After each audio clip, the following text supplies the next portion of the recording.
Le opere monumentali che dialogano con la bellezza della cattedrale,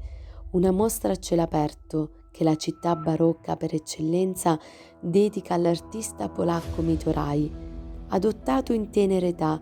che nel vagare tra la Grecia, la Francia e l'Italia trova le radici e la sepoltura nella nostra terra,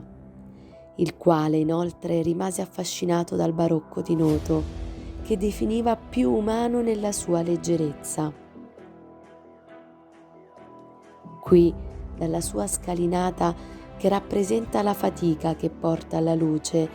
e veglia sull'umanità intera in connubio con l'arte della cattedrale di San Nicolò di Mira,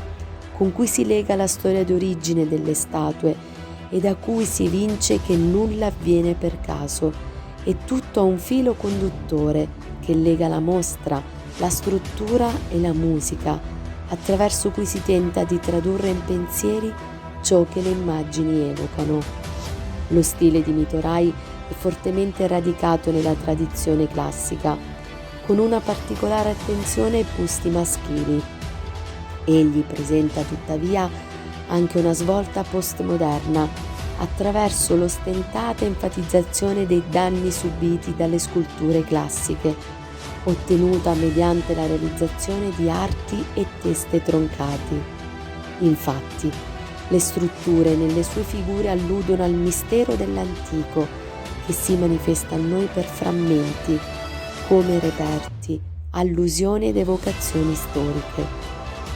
Egli fu il primo artista ad allestire le mostre nei siti e nei musei archeologici, rimanendo nella sua unicità, maestria, avvicinandosi all'arte antica, restando nella sua speciale singolarità. Ha trascorso la sua vita a realizzare se stesso, la sua bellezza e la sua precisione, la stessa che rappresenta nelle opere. L'artista racconta l'evoluzione della società, anticipa le sofferenze e le gioie di una realtà e rappresenta nelle opere la sua bellezza, che come concetto astratto ripaga sempre.